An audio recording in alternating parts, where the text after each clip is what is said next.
Donc on va enchaîner avec l'autre constructeur, donc Monsieur Chapelle. Monsieur le Président, Madame la rapporteure, Mesdames et Messieurs les sénateurs, merci de nous donner l'occasion, merci de nous donner l'occasion de nous exprimer ici sur ce point important.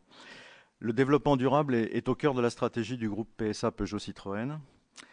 PSA n'a jamais baissé la garde pour ce qui est de la préparation de son avenir technologique, avec le maintien d'un niveau de recherche et développement situé entre 7 à 8% du chiffre d'affaires, et ce, malgré la crise. L'automobile est un produit en très forte évolution technologique. C'est un produit qui doit être fiable, sobre en énergie, propre et respectueux de l'environnement, économe en matériaux, sûr en termes de sécurité passive et active, et demain connectée et communicante. Et donc, au cœur de la vision de PSA sur le futur de l'automobile, au cœur des choix technologiques du groupe, il y a donc le développement durable, et ce depuis plusieurs décennies. Alors, les voies technologiques qui conduisent aux véhicules propres sont diverses. Et PSA propose des solutions de mobilité durable et propre. Des moteurs thermiques classiques, diesel, mais également essence. Et nous avons massivement investi sur une nouvelle famille de petits moteurs produits en France et en Chine. Des véhicules électriques, des véhicules hybrides, des systèmes stop and start, des boîtes de vitesse à haut rendement et des véhicules construits sur des plateformes extrêmement légères, efficientes, en aérodynamique, en résistance au roulement. Toutes ces voies permettent à PSA d'être dans les leaders en CO2 depuis très longtemps et le leader européen en 2014 avec 110,4 grammes par kilomètre de CO2. PSA continue de développer des technologies innovantes pour demain. Et à l'horizon de la fin de la décennie, plusieurs véhicules électriques seront produits sur notre nouvelle petite plateforme en cours de développement, ainsi qu'un véhicule essence hybride rechargeable. Ce qui compte pour nous, ce n'est pas tant le choix des technologies à emprunter que l'atteinte de résultats clairs et précis.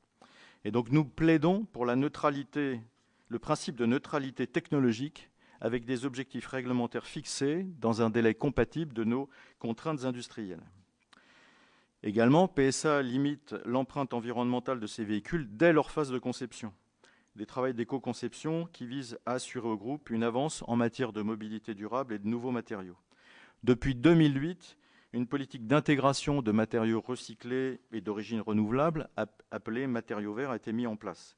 Et PSA s'engage à maintenir l'intégration à l'horizon 2020 de 30% de matériaux recyclés ou d'origine renouvelable en moyenne dans ces véhicules. Depuis plus de 20 ans, nous participons à la mise en place de la collecte et du traitement des véhicules hors d'usage issus de ces réseaux commerciaux. Tous les véhicules, Peugeot, Citroën ou DS, sont valorisables à 95% en masse du véhicule, dont 85% en réemploi ou recyclage de matière. Maintenant, je voudrais parler de la pollution de l'air par les émissions de particules et des principaux contributeurs. Le transport routier se place en troisième position des sources de pollution particulière, loin derrière le secteur résidentiel et l'industrie manufacturière. Ceci a d'ailleurs été confirmé récemment, il me semble, par l'IIASA et le CITEPA, auditionnés par cette même commission il y a quelques jours.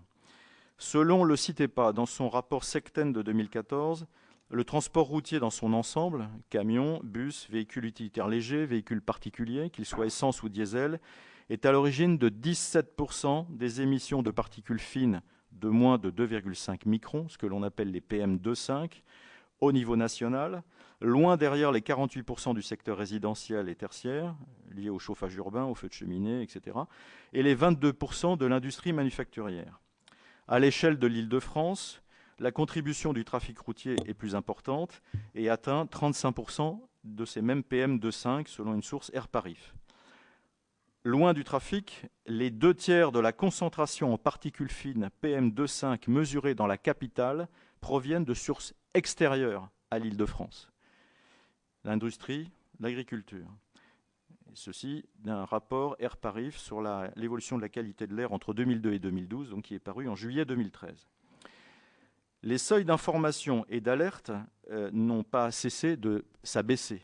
Donc, ce qui peut expliquer que l'opinion publique trouve qu'effectivement, il y a de plus en plus de pics de pollution. Mais c'est aussi parce que l'on a très significativement abaissé les seuils. Au global, comme l'indique AirParif, la qualité de l'air s'améliore.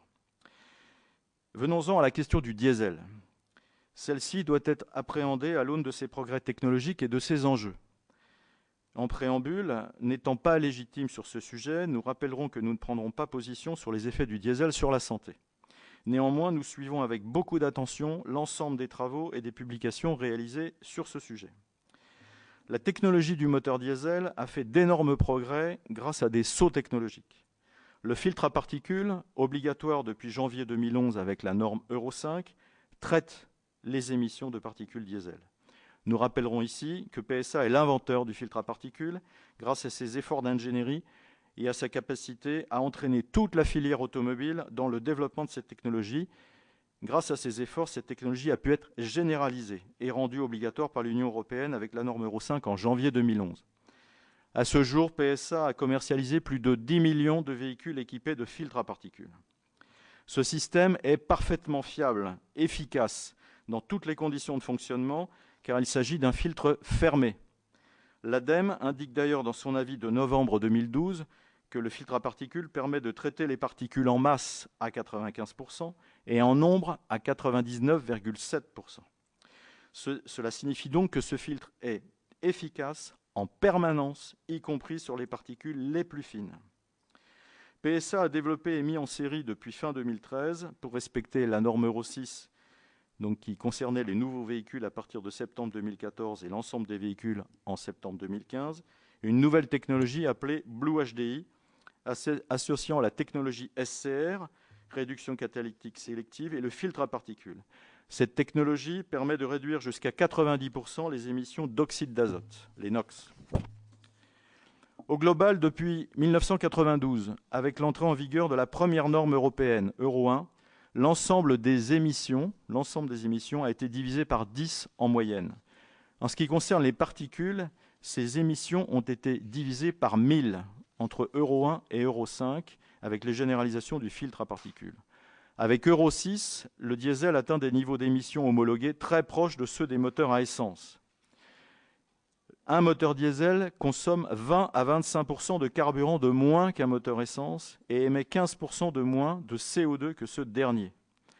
Actuellement, 34% des véhicules commercialisés en Europe par PSA Peugeot Citroën émettent moins de 100 grammes par kilomètre de CO2. 66% de ces véhicules sont équipés de moteurs diesel. Si l'on regarde les 5 premiers constructeurs européens, 19% des véhicules commercialisés émettent moins de 100 grammes de CO2. 72% de ces véhicules sont équipés de moteurs diesel. La conclusion, c'est que le moteur diesel est un levier majeur pour l'atteinte des 95 grammes par kilomètre de CO2 en 2020 en Europe. Je voudrais passer maintenant à quelques préconisations proposées par le groupe PSA Peugeot Citroën pour l'amélioration de la qualité de l'air. Le renouvellement du parc ancien est une mesure qui apportera un bénéfice immédiat et permanent en matière de réduction des particules.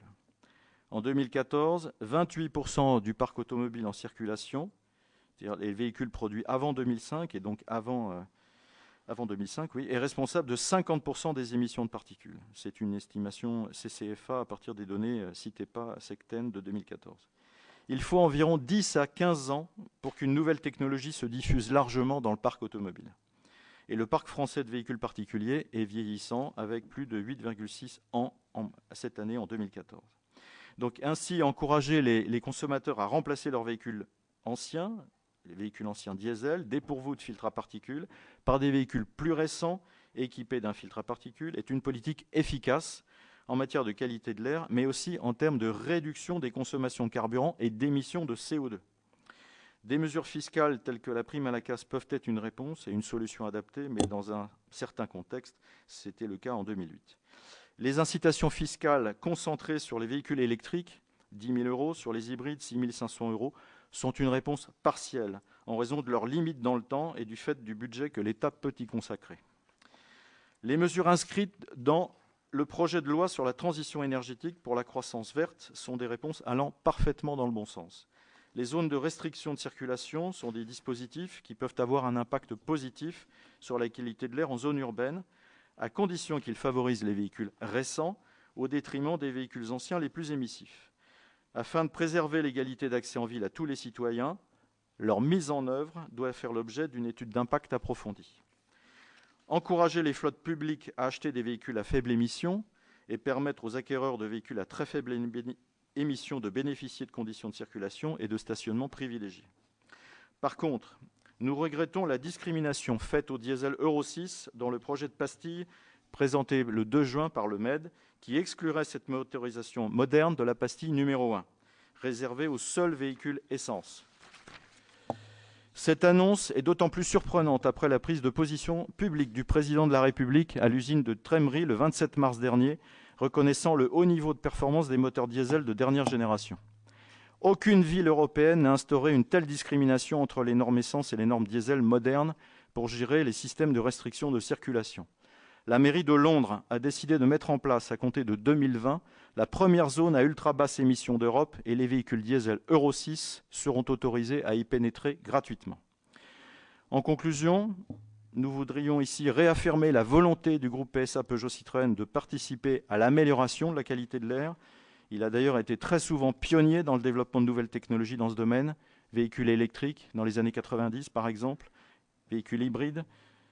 Par contre, nous souhaitons insister de nouveau ici sur l'importance du principe de neutralité technologique en matière de réglementation et sur la nécessité d'avoir des objectifs clairs, précis et fixés dans un délai compatible de nos contraintes industrielles. Je vous remercie de votre attention. Et nous vous remercions en retour, je dirais, en tous les cas, de votre expression en ce qui concerne les deux groupes.